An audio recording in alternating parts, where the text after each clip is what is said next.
Hola y bienvenidos. En esta ocasión revisaremos la metodología general de propagación de incertidumbres en mediciones indirectas y derivaremos la fórmula general. En el video pasado ilustramos cómo las incertidumbres en una medición puede afectar a cualquier cantidad que calculemos a posterior con esas variables. Para esto realizamos algunos ejemplos donde con una metodología sencilla pudimos encontrar una expresión para el cálculo de la incertidumbre en esa variable. Sin embargo, también notamos las limitaciones de esta metodología en casos más complicados, evidenciando la necesidad de una teoría más general que abarque todos los escenarios posibles. Esta teoría se conoce como propagación de incertidumbres y la revisaremos a continuación. Supongamos que medimos una cantidad x, de la forma estándar, es decir, x sub 0 más menos delta x, que es su incertidumbre. Y ahora queremos calcular otra cantidad q que depende de x, como q de x. Para ilustrar la relación de estas variables podemos ver la siguiente imagen. La mejor estimación para la variable q será evidentemente q sub 0, que se obtiene evaluando la función q en el punto x sub 0, como se muestra en la línea sólida de esta gráfica. Sin embargo, la incertidumbre delta x que tenemos en la variable medida se ve reflejada en un intervalo de posibles valores para la cantidad calculada q, desde q mínimo hasta q máximo, como podemos ver en esta gráfica. Esto demuestra que el cálculo de la variable q también va a incluir una incertidumbre, delta q, que es la que vamos a determinar a continuación. De acuerdo con el gráfico, podemos ver que la incertidumbre delta q se calcula como q máximo menos q0, donde q máximo sería la función q evaluada en x sub 0 más delta x, y q0 era simplemente la función q evaluada en x sub 0. Ahora, si consideramos que la incertidumbre delta x es solo una pequeña variación con respecto a x sub 0, podemos aproximar esta expresión como q evaluada en x sub 0 más la derivada de q con respecto a x por la variación delta x, simplemente realizando una expansión en series de Taylor en el punto x sub 0. Juntando este resultado con esta expresión anterior, podemos concluir que la incertidumbre en q es igual a la derivada de q con respecto a x multiplicada por la incertidumbre en x. Sin embargo, debemos tener en cuenta que el signo de la derivada simplemente nos indica si la función es creciente o decreciente, lo que no es relevante para la incertidumbre, ya que esta solo nos determina un rango, y por este motivo, de forma general, la incertidumbre se escribe de la siguiente manera utilizando el valor absoluto en la derivada. Hay que tener en cuenta que la derivada se evalúa en el punto x sub 0 para obtener un valor numérico de incertidumbre. Con este resultado podemos hacer algunas observaciones. Primero recalcamos que la expresión calculada nos permite determinar la incertidumbre delta q de forma fácil con una ecuación compacta. Sin embargo, en algunos casos, cuando la función q de x sea muy complicada, quizá evaluar su derivada puede ser muy molesto. En esos casos, es más fácil utilizar simplemente la diferencia al evaluar la función en el extremo y en el valor central, x0 más delta x y x0. Aquí podemos ver esta observación con un ejemplo. Supongamos que medimos la variable x y obtenemos x igual a 0.75 más menos 0.05.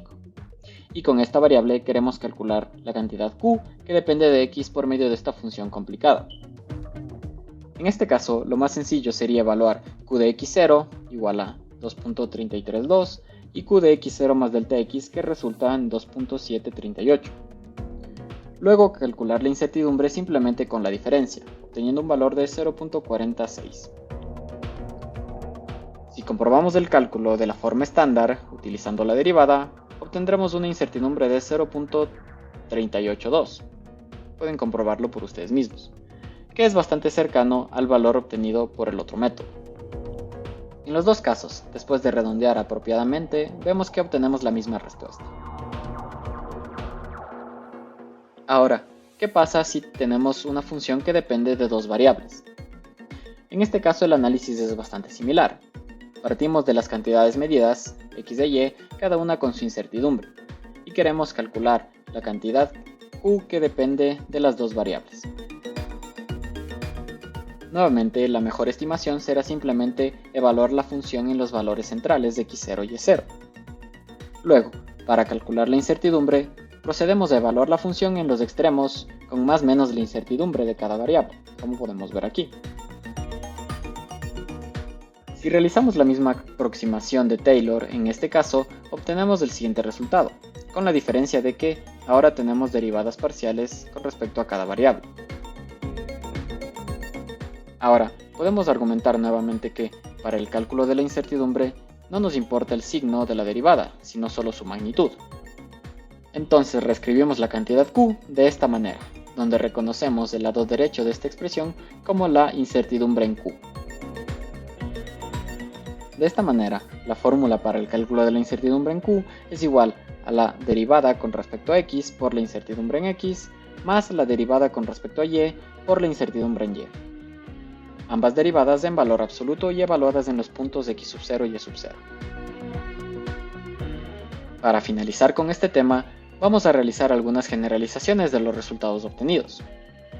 Primero hay que tener en cuenta que, para la suma en valor absoluto, que obtuvimos anteriormente, habíamos considerado los valores extremos de las variables, es decir, x0 más menos delta x y y0 más menos delta y. Sin embargo, si las incertidumbres son independientes y aleatorias, no es muy probable que lleguemos con todas las variables simultáneamente a los valores extremos. Entonces, con esta suma en valor absoluto, estaríamos sobreestimando la incertidumbre, por lo que resulta mejor utilizar una suma en cuadratura, como veremos a continuación. Adicionalmente, podemos decir que si la función a calcular depende de más variables, solo debemos añadir las contribuciones de cada una de ellas en la suma de derivadas. Con estos argumentos podemos enunciar la forma general para la propagación de incertidumbres. Supongamos que medimos varias variables, nombradas aquí de x a z. Cada una de estas variables tiene una incertidumbre asociada, y las utilizamos para calcular otra cantidad Q que depende de todas ellas.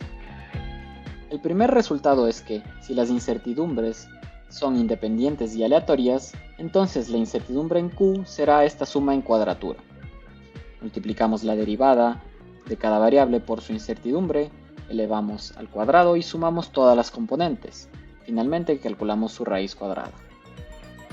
Sin embargo, en cualquier caso, la incertidumbre no será mayor que la suma en valor absoluto, es decir, que esta suma es una cota superior a la incertidumbre que podemos obtener con el cálculo. Estos resultados condensan, de forma general, la teoría de propagación de incertidumbres, cuando tenemos mediciones indirectas de varias variables. Con esto terminamos este video sobre la derivación de la fórmula general. Muchas gracias.